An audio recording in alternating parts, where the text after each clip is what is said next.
So I was trying to figure out, because I'm obviously excited to have it back, what am I going to do first in it? So I think it's going to be the front wheel bearings.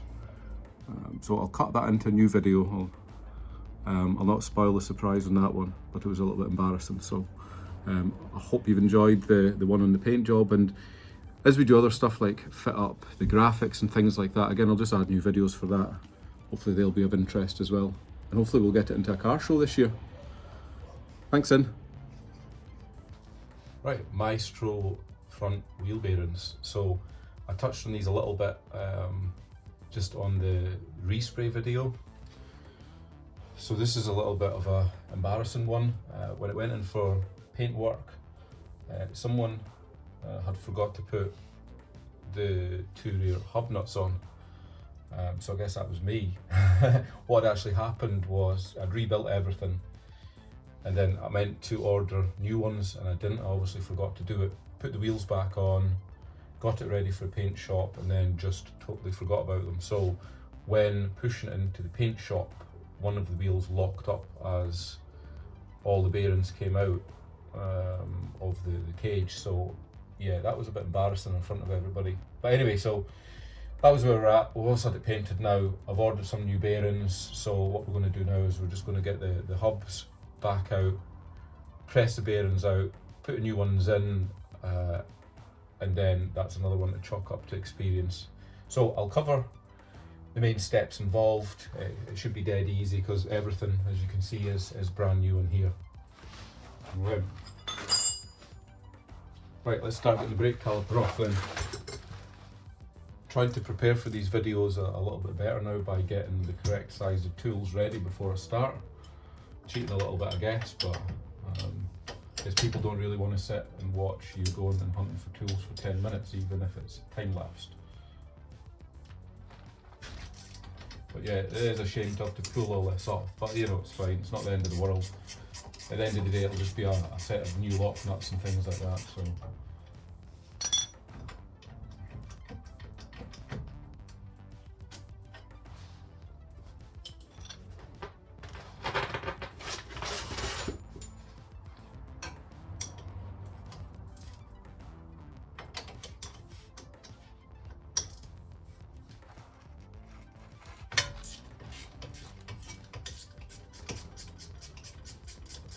And get everything a good clean up under here as well after the body shop, all the dust and stuff. And then make a list of any outstanding jobs that are still to do in it.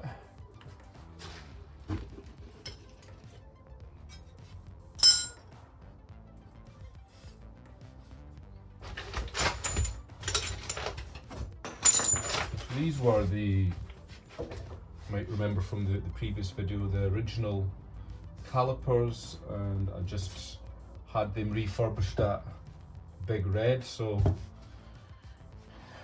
yeah, so pretty good condition, those ones. Okay, let's see what those are at back there. 17s or 19s, I would imagine.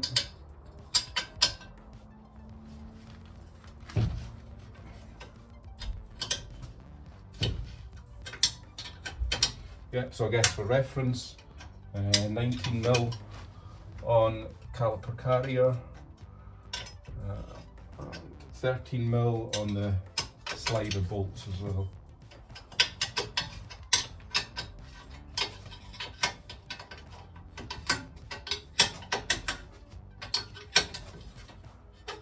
I think after working on the Astra, the VXR front brakes, and you can actually see how small these are in comparison. Absolutely tiny.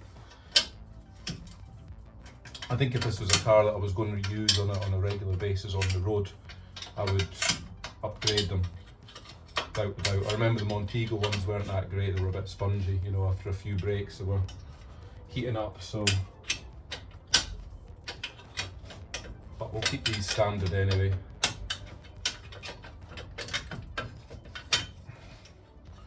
Probably quicker with a ratchet spanner on this one, imagine.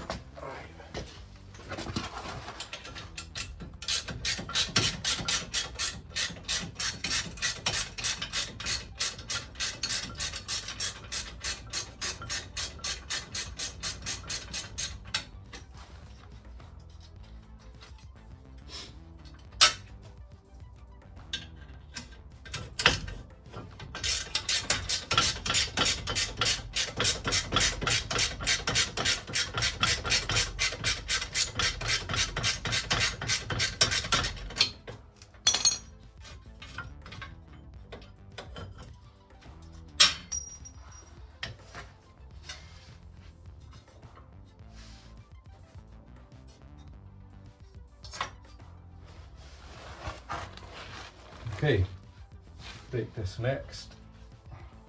Like I said, these were all replaced, so no bother getting all of these off.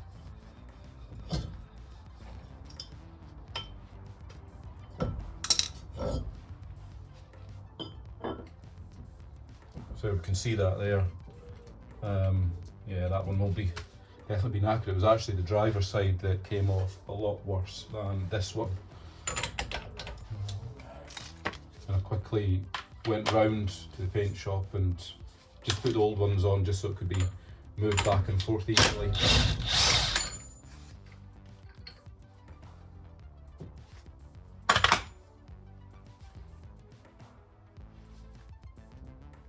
Right, track rod end next, margin.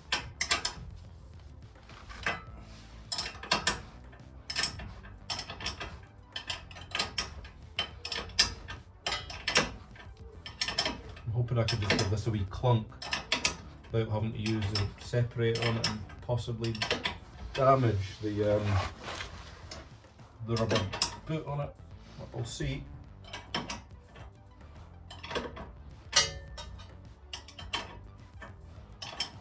Leave it not on and give it a hit.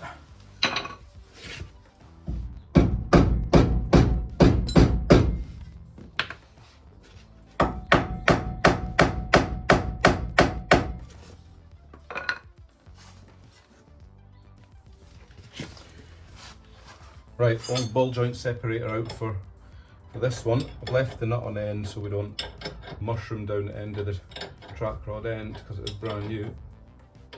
Come off with the band.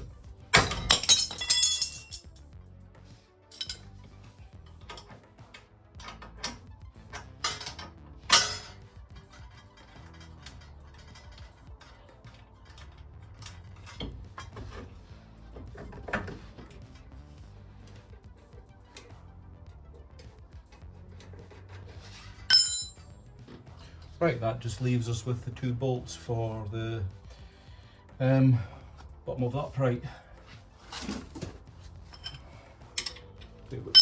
19. Maybe cheat on these and use the gun, I think.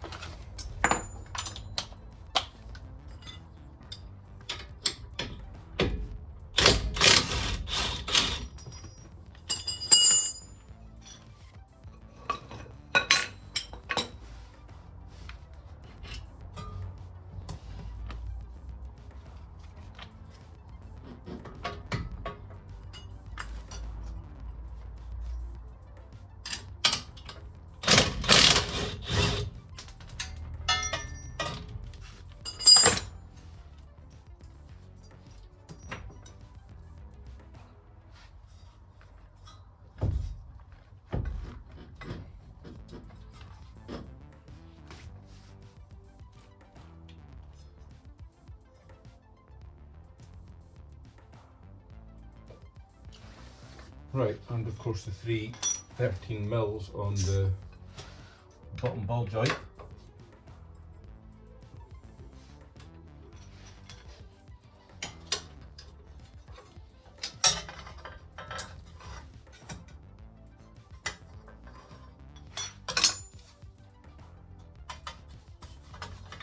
Just get this heat shield out the road.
bottom ones are usually a wee bit tight. Get them out from the wishbone.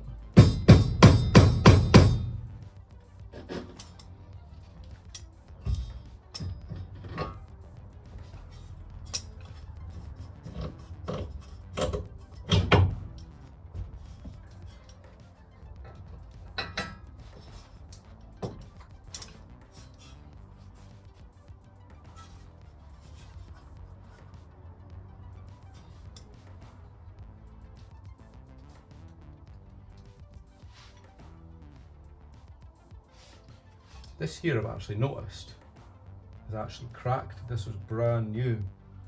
So I don't know what's going on here. I might have to source another couple of new bottom ball joints for it, because that's a poor show, that.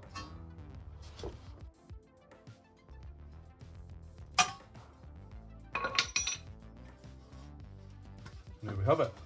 That's out. Set that there. Right. Yeah, like I said. Yeah, it's totally split. If you can see that there, it's focusing in. Well, that's knackered. So we'll get another couple of those on order.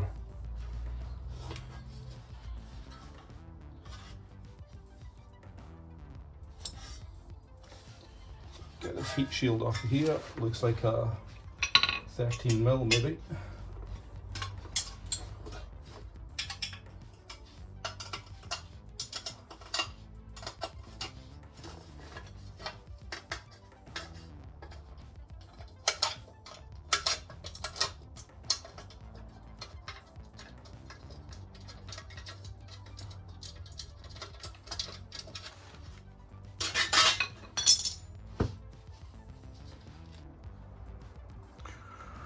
Right, so what we're going to do now is press out that drive flange. I can't remember if this is how I done it last time, but it's a 27mm long reach impact socket there, so they won't take much pressure at all just to push that out. I've got a kind of balance there between those, but that should be enough, just be enough headroom there just to knock that one out quite easily. So I'll put the camera down there for a second.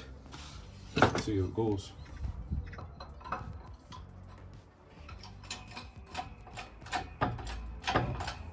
Yeah, it's dead easy. I mean, ultimately I could have probably done that just with the hammer on the bench, but I thought, well, I do have this press, so I might as well get some use out of it. There we go, that's it out. Right, so I'll take it over at the bench now.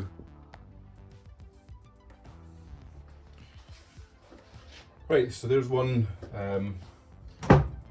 set of bearings there left on there, so it's just a case of getting them off now. Right, so there's a set of bearings on there. They should come off reasonably easily, then it's just the rest of the cage to get off. So just chisel them off because we're not reusing them anyway. So.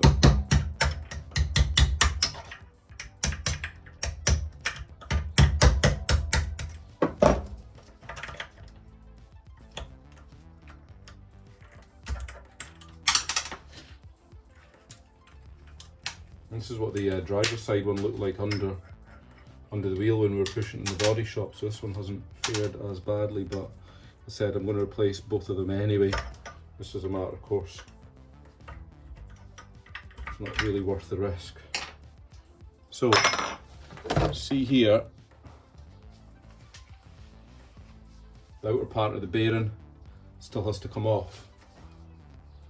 I think last time I might have used a puller for this and some heat, but we'll see if we can get it moving a little bit with that chisel to start with.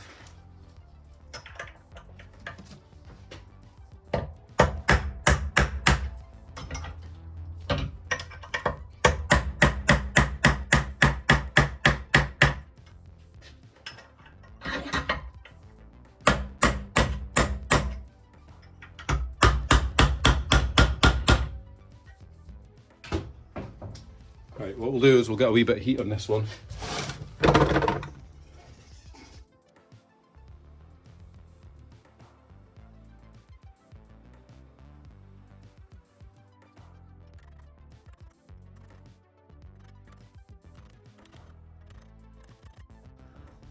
Right, so that's that outer part of the bearing off. Well, what I ended up doing is, as you can see, I ground just around it there to weaken it, and then hit it with a chisel, and it is cracked, so that was ideal. So that'll come off, so that was with a bit of heat as well. But yeah, I just wasn't getting it with just heat and hitting it, so yeah, you just need to be careful, not go right the way through when you're grinding it, or you'll knock your dry flange. So that's that one. Right, so when you got the inner part of the bearing off the dry flange, you next have to get the outer part off, which is a bit of a pain. There's a couple of these circlips on either side of the hub that hold the single piece bearing. That's what the new one actually looks like. So whether I'm doing it the right way or not, who knows, but all I do is I tend to just try and get a little screwdriver right in that edge piece there and then just lever it out. I'll be replacing that circlip anyway, so I don't really care if I damage it. But yeah, it's a bit of a awkward one to do.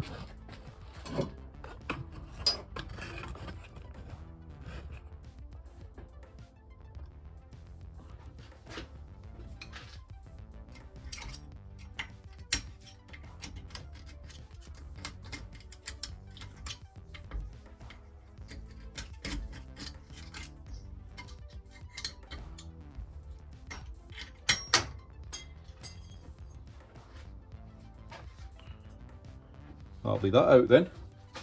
Could have been worse, it could have catapulted off and hit the car. Right, so, see inside now, it should just be a case of pushing that out.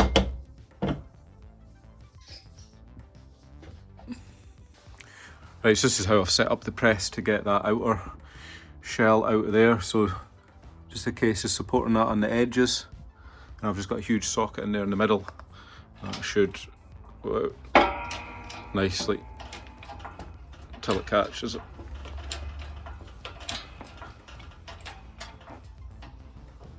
Slipping off a wee bit there, I'll go and adjust that.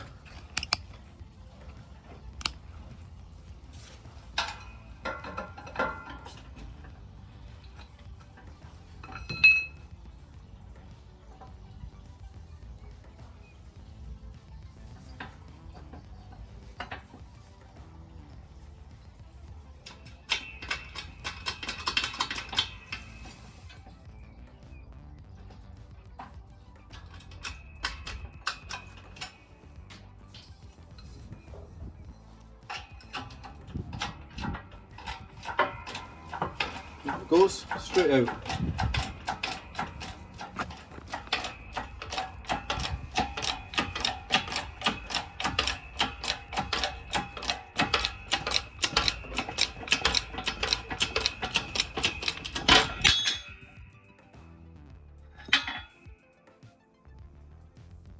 That's it. Job done. Now just need to get the new one in. Right, so this is how I've got everything set up to push the new bearing in. So I put the circlip, one of the circlips on the interface there, so I know how far to go down. And that's just the old outer outer shell there, used to push on the new one, so we don't damage it. That's it pressed in there. You can see that's it fitting nicely just against the circlip there. So I'll fit the circlip on the other side, and then that'll be ready to get the dry flange pressed in. Right, back in the Maestro. So, rebuilding these front hub carriers. So it's literally just a case of that's a new bearing there. That's the old outer bearing shell that I'm just using just to press that one in so I can get pressure on the right area. And within the hub carrier, I've just put one of the circlips in so I know how far down I'm going. And that's it. Should be as easy as that.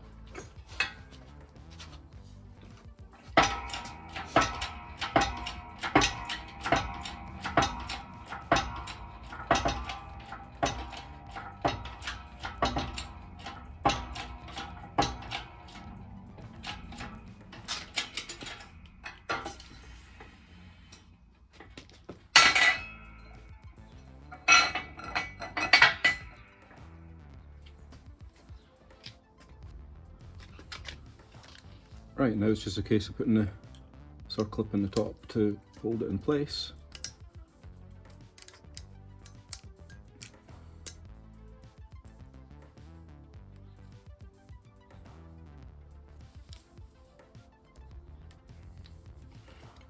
And that's it.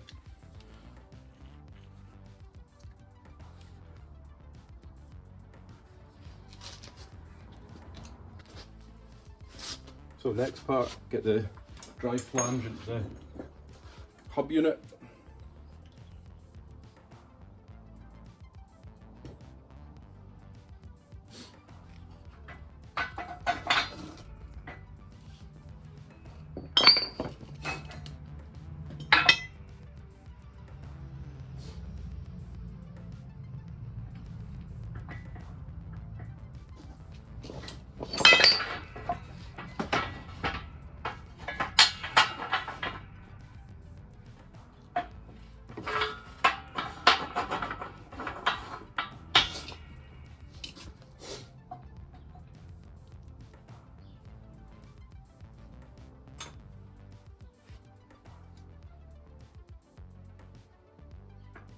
And finding a socket that's the exact size to press on the inner shell.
There we have it, finished unit. So let's get it back in the car. Right, onto the reassembly then. This should be dead straightforward because everything's been off and everything's reasonably new. So yeah, just a case of getting that drive shaft back in there and that bottom ball joint on.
Finding a new nylock there for that one.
Right, and the most important bit, the hub nut this time, so we don't write off a couple of wheel bearings.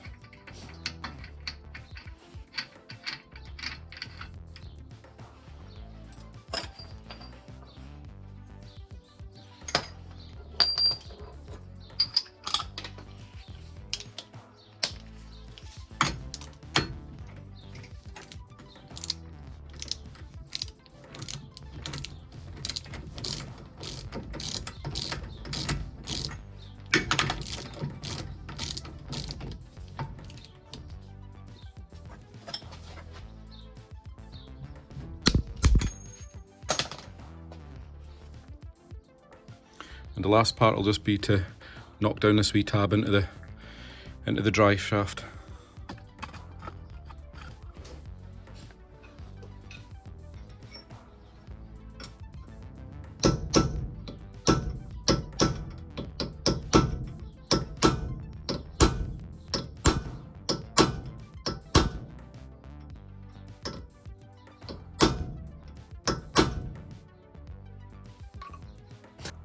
And there we have it, 2 new wheel bearings fitted, all due to my incompetence.